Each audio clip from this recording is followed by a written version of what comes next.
Ja, hallo Leute, euer Motorradtour ist unterwegs. Und zwar zum Motorradhaus Doch nach Nördlingen. Das sind die neuen V85 Modelle eingetroffen und so fahre ich heute hoch. Sind ja von hier aus doch auch 70 Kilometer hierher. Aber das macht mir ja Spaß und ich mache das gerne. Und ich bin jetzt auch wirklich gespannt auf die neuen Modelle, wie die denn sich verhalten im Gegensatz zu meiner 2022. Ja, also man darf gespannt sein. Wenn er einen Daumen nach oben macht oder sogar ein Abonnement, was euch ja nichts kostet, das würde mich doch sehr freuen. Also, dann bleibt dran, seht euch an und ja, ich hoffe, ihr habt Freude in dem Video. Den Kreisverkehr an der ersten Ausfahrt. Also, ich bin ja jetzt mal gespannt, was die neue so kann. Dass man es richtig versteht. Das soll jetzt kein Test sein, wie zum Beispiel eine Motorradzeitung oder Motorradnews das macht, weil da fehlen mir die technischen Voraussetzungen, zum Beispiel auch die Messgeräte. Also das ist einfach mein Eindruck, von dem ich jetzt berichte beim Fahren. Was die negativen Punkte von der V85 TT, das könnt ihr ja in meinem 20.000 Kilometer Video sehen. Also das war ja zum ersten mit dem Motor, mit dem Klingeln oder Klappern oder wie man das auch immer bezeichnen mag. Das hatte ich ja gelöst, indem ich einfach den teuren Sprit getankt habe. Das zweite waren die billigen Armaturen an der Seite. Das ist wohl auch gelöst, aber das schauen wir ja jetzt uns an.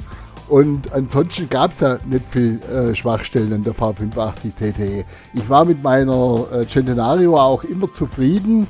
Die hat über 20.000 Kilometer keine Probleme gemacht. Und jetzt schaut euch das einfach mal an. Und ja, ich denke für euch einfach ein bisschen Information, So, wie ich so empfinde. Da vorne sieht man schon das nette Gebäude. Das rote Gebäude ist es. Rechts abbiegen in die Emminger Straße, dann in die nächste Straße links abbiegen.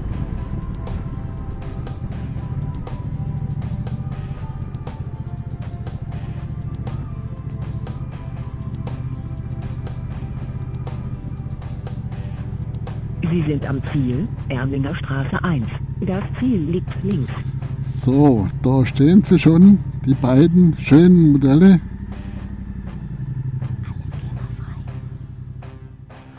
Und bevor ich jetzt eine Probefahrt mache, werde ich jetzt mal mit dem Herrn Doch drüber sprechen, was er so meint zu den neuen Modellen. Interessante Sachen, bleibt dran. Oh, hallo liebe Leute, euer Motorradtour ist wieder unterwegs auf Tour.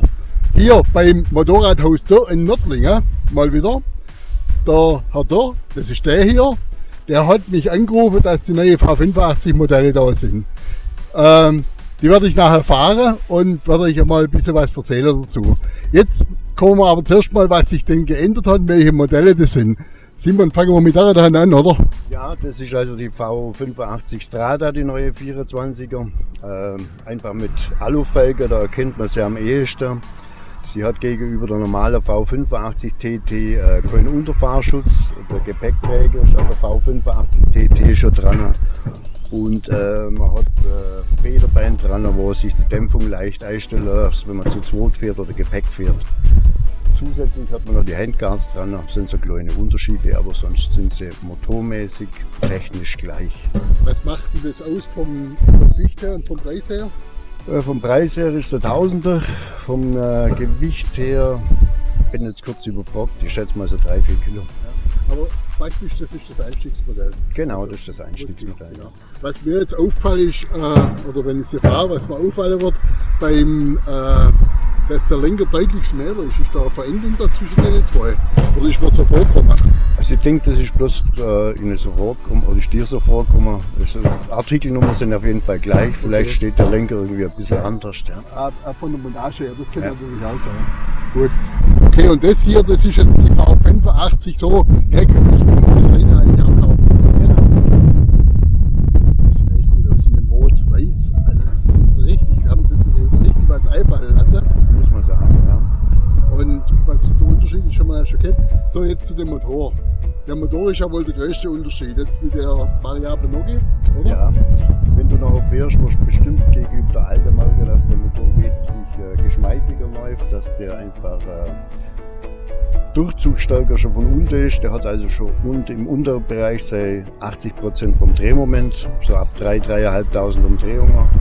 Und man kann den Motor wirklich auf 1800 Umdrehungen runterkommen lassen und trotzdem ruckfrei rausbeschleunigen. Also da haben sie wirklich ein Sahnestückchen gemacht von dem Motor und ist gegenüber den 4 PS, was jetzt die alte hat, 76 PS, die neue 20 PS. Ich denke mal, da ist ja Moto Guzzi wieder ein sehr guter Wurf gelungen mit dieser neuen V85 TT. Lässt sich sicherlich auch verkaufen. Die hat ja doch ein Alleinstellungsmerkmal mit dem Karten in dieser Klasse. Und was mir sofort aufgefallen ist, als ich sie hierher geschoben habe, ist einfach die viel bessere Handlichkeit zur Stelvio. Die ist halt doch, die einige Kilo weniger, merkt man halt doch deutlich. Okay, gibt schon Aktionen im Verkauf von Moto Guzzi? Bis jetzt leider noch nicht. Mir persönlich macht aber aufs Zubehör 10%. Ja. Steht ja dann auf deiner Webseite. Genau, hat er schon, ja. Genau. Also super. Also, Leute, wenn ihr die neue fahren wollt, meldet euch hier beim Motorradhaus Dürr. Da bekommt ihr sehr gute Beratung und ihr könnt die Modelle auch Probe fahren. Das ist auch nicht überall gewährleistet. Und er hat sie da und auch die Stelvio natürlich hat er da, könnt ihr fahren und auch die V100. Also eigentlich perfekt. So, und ich fahre sie jetzt mal und werde weiter berichten. Also bleibt dran. Ich wünsche dir viel Spaß. Danke. So, also da steht es, hier hinten steht die Strada. Und das hier ist ja die normale V85 TT, Modelljahr 2025, denke ich mal, kann man sagen. Ja, optisch sehen sie natürlich einfach toll aus, die Motorräder. Also das ist jetzt die, so. Also ich finde natürlich das Display, also das finde ich ja schon richtig, also ehrlich, bitte steinigt mich nicht, aber ich finde es einfach viel, viel schöner wie das bei der alten. Und auch das hier ist echt super gemacht, also mit der Scheibe jetzt, mit der Höhenverstellung. Da brauchst du nicht rumfriemeln, das ist echt eine super Sache. Ja, und auch dann hier, das ist also gleich wie bei meiner Stelvio, da kann man durchdrücken. Und Fahrmodi, Verbrauch und so weiter, das hat sie ja alles drin. Auch Tempomatisch hier drin. So, und jetzt fahren wir sie mal. Der Sound ist halt wieder Tubi. Also der Sound ist natürlich schon richtig gut, muss ich echt sagen. Gefällt mir richtig gut. Und ja.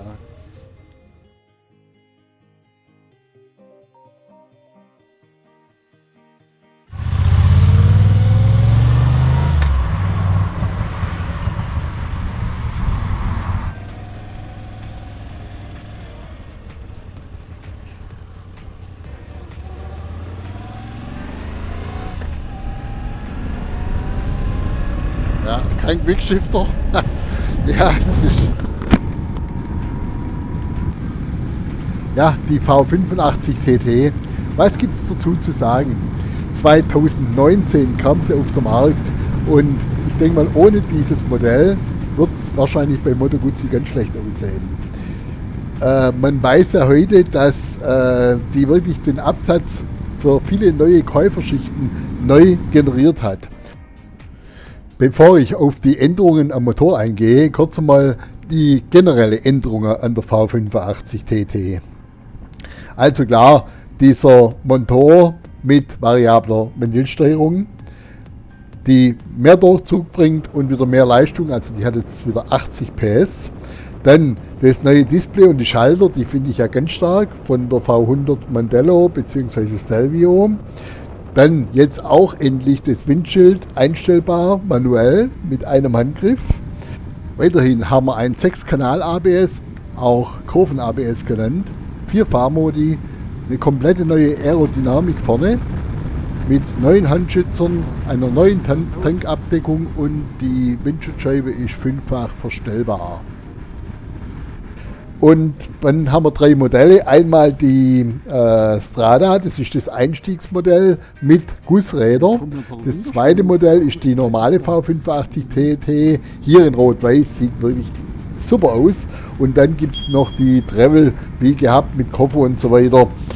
Zu den Preisen komme ich dann nachher. Und trotzdem wusste man, dass die alte V85, speziell die mit dem Euro 4 Motor, natürlich nicht ganz so einfach war von der Leistung her.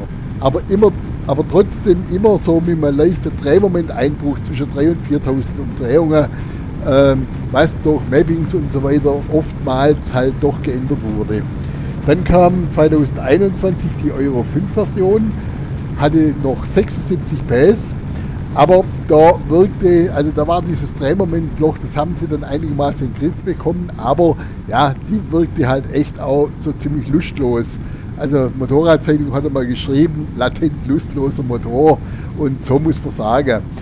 Und jetzt kommt der neue Motor mit dieser variablen Ventilsteuerung, und da wird man jetzt mal sehen, da sage ich jetzt auch was dazu, wie denn das funktioniert. Um das zu erklären, möchte ich gar nicht so technisch werden. Also eigentlich ist so, das funktioniert wie bei einem Roller die Variomatic, also das Automatikgetriebe. Da sind Kugeln drin, und wenn er Stoff gibt, so bis bei 6.500 Umdrehungen, gehen die Kugeln nach außen, werden über Federn praktisch gezogen, und dann verstellt sich einfach die Noke. Und das ist eigentlich das Ganze, warum das Klingeln und so weiter weg ist. Und die Klopfsensoren machen dann übrigens dazu, dass einfach das ganze Thema viel, viel besser läuft und auch mehr Drehmoment entwickelt. Und das ist alles. That's it.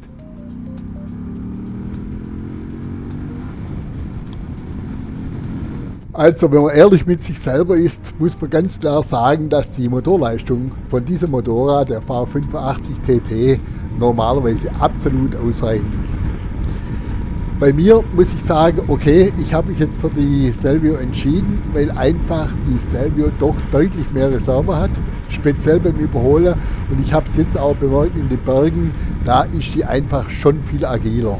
Der Nachteil natürlich, ganz klar, das höhere Gewicht, das muss man schleppen. Das heißt, Verbrauch geht hoch, und auch die Handlichkeit des Motorrads ist natürlich bei der V85 TT deutlich besser. Einen Punkt muss man natürlich außen vor lassen, und zwar der persönliche Geschmack. Und für mich ist es einfach so, ich finde die Stelvio einfach ein wunderschönes, hübsches Motorrad. Fließende Linien, und der Motor, wenn man sie von außen anguckt, also das sieht doch einfach geil aus, muss man wirklich so sagen. Ich möchte jetzt nicht sagen, dass die V85 TT nicht schön ist, auch die gefällt mir sehr gut. Aber mir gefällt einfach die Stelvio besser. Und das ist auch der Grund, warum ich heute eine Stelvio fahre. Und jetzt machen wir mal ein paar Fahrtests, um zu sehen, was der neue Motor kann. So, jetzt lassen wir es mal runterkommen.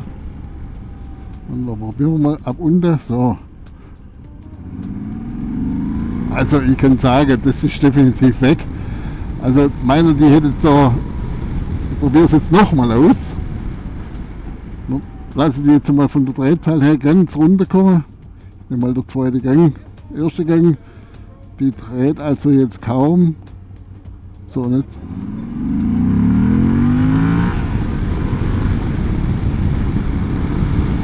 Also das Klingeln oder Rasseln oder wie man es auch immer bezeichnen mag, ist definitiv weg. Ich meine, ansonsten ist ja so, dass bei dem Motorrad einfach nicht viel Schlechtes zum Sagen gibt. Das Motorrad ist perfekt, finde ich, also ideales Streckenmotorrad. Und ja, das ist jetzt hier für mich so ein bisschen gedrungen. Ich weiß gar nicht, weil jetzt von meiner V85 gewohnt. Ich finde ein wenig kürzer, also die ist jetzt deutlich kürzer vorne im Vorbau wie die Stelvio. Aber ja, ansonsten fahrwerkstechnisch gibt es nichts zum Sagen. Die läuft perfekt. Also auch wieder, da hat Mutter Gutzi ist auch wieder ein Top Motorrad entstanden. Also Leute, auch wenn ihr mich steinigt, das Display, also das ist einfach wie soll man sagen, das ist einfach zeitgemäß und ich finde es richtig stark, muss ich echt sagen. Also finde ich richtig gut, viel, viel besser wie das alte, also auch von meiner V85 TT und auch die Schaltereinheiten. Die sehen jetzt wirklich schön aus. Also das ist einwandfreie Sache jetzt. Sehr komfortabel gefedert.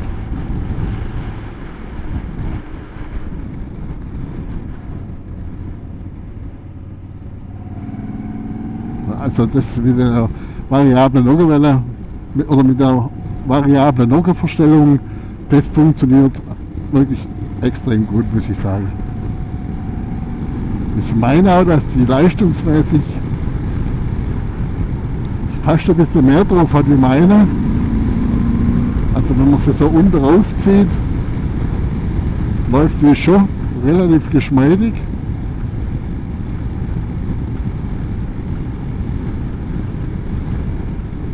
Und auch das ist echt super, also ist wirklich echt top.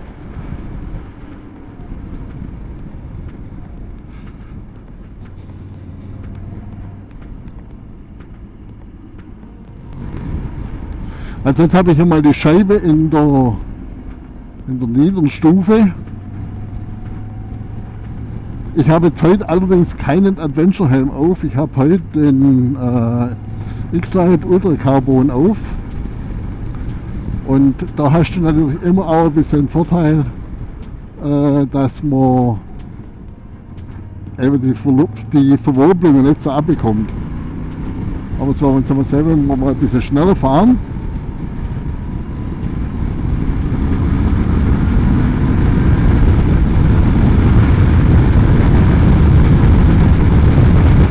das ist absolut okay.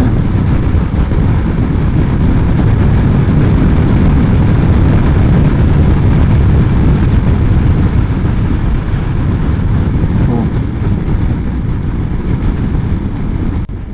Also das, wenn man normalerweise, wie die meisten Motorradfahrer, einmal im Jahr, vielleicht auch zweimal im Jahr eine Tour macht oder so, ansonsten die Tagestouren, also da ist das Motorrad absolut ausreichend.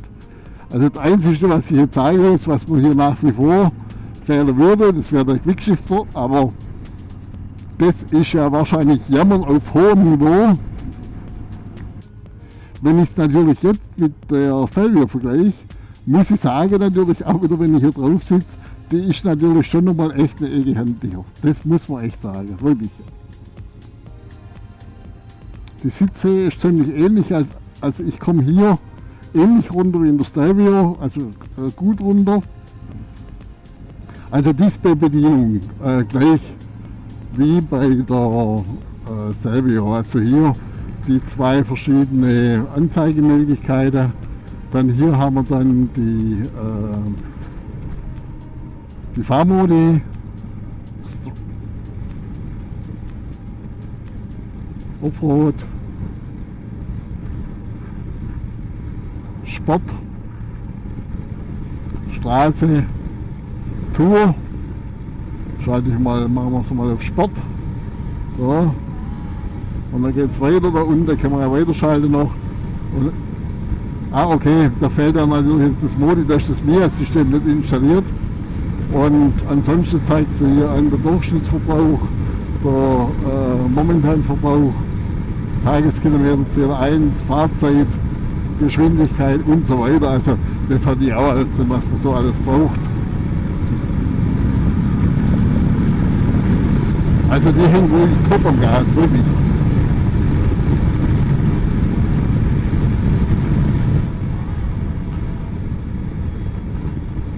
Wahrscheinlich ist es auch so, dass doch manche, die auch Stelvio fahren oder kaufen wollen, und beide Modelle Probefahrer auch ins Grübel kommen, wenn sie ja nicht unbedingt Wert auf die 115 PS legen.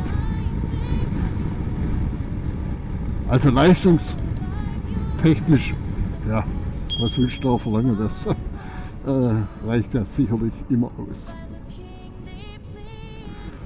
Sie wird halt doch auch verbrauchstechnisch nochmal 1 Liter unter der Stelvio liegen, wobei jetzt das sicherlich nicht die große Rolle spielt. Aber man muss das natürlich schon alles ein bisschen betrachten. Kfz-Steuer ist teuer, die Versicherung ist deutlich teurer. Und ja, so ist das ja schon eigentlich ein richtig gutes Motorrad, wenn man was verhältnismäßig preisgünstig, also preisgünstig ist ja eben relativ, ja, wenn man es vergleicht mit der Stelvio.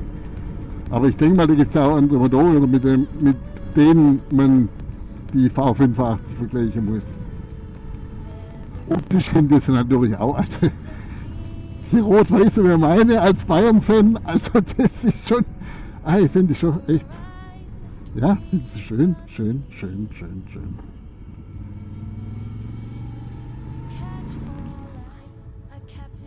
So. Gut. Okay, was man natürlich auch jetzt auffällt beim Abstellen, das ist, dass der Ausleger wieder ein bisschen kürzer ist da. Also ansonsten, ja, aber guck mal das Motorrad an, das sieht super aus, oder? Also in der Farbe war echt geil. So, und jetzt fahren wir mal die V85 Strada. Das ist ja das Grundmodell. Auch vom Preis her das Einstiegsmodell. Die Höhe ist gleich. So. Schauen wir mal, was die so alles kann. Gut, schalten wir aus.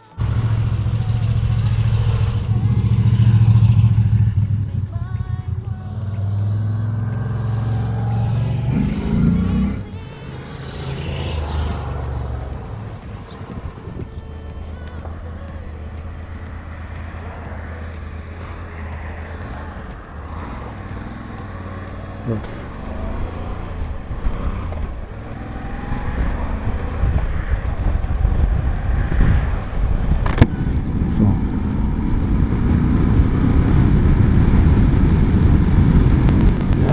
Also das Motorrad, also wer halt keinen Kofferträger und so sucht, der ist hier sicherlich schon richtig.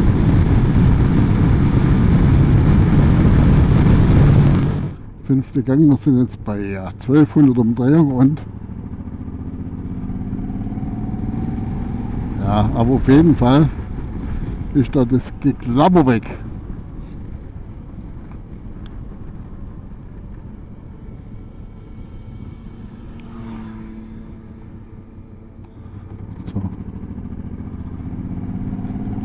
Also sie zieht an von unten rauf.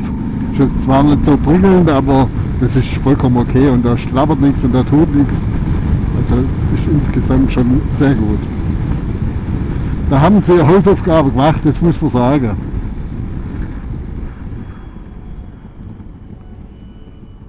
Und die 4 PS, komischerweise, man merkt die. Vielleicht bilden wir es aber auch bloß ein, aber ich denke, dass man sie merkt beim Fahren.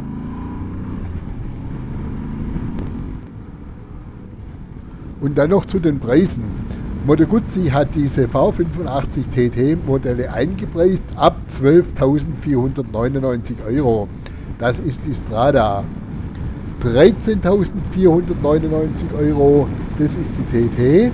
Und 14.990 € kostet die Travel, die aber dann auch Vollausstattung hat mit Sitzheizung und Koffer und so weiter. Die hat wirklich alles dabei.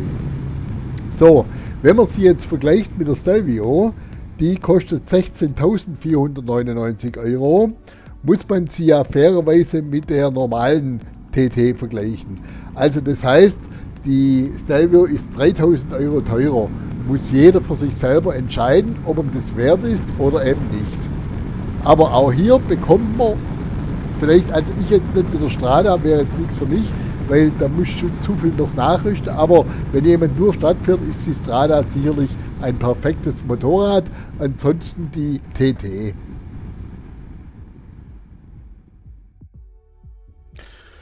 So, jetzt habt ihr es gesehen. Also ich denke mal, dieses Ruckeln oder Klappern oder egal wie man da dazu sagen will, das ist wirklich beseitigt. Die Ausstattung ist deutlich aufgewertet zur bis 2023 gebauten und ja, also einfach, es ist einfach eine moderne Form, die sie jetzt hat. Ich finde also, wie gesagt, auch das klare Cockpit ist für mich einfach ein ganz großer Fortschritt und es ist einfach so, das ist der Stand der Zeit. Und jetzt ist halt die Frage, mit was vergleicht man sie? Nämlich eine Honda 57 Transalp oder BMW 800er GS oder eine V-Strom 800. Ja, die haben halt alle einen Kettenantrieb und wenn man das nicht möchte, ist man sicherlich schon bei der Moto Guzzi echt richtig super Motorrad drin. Ja.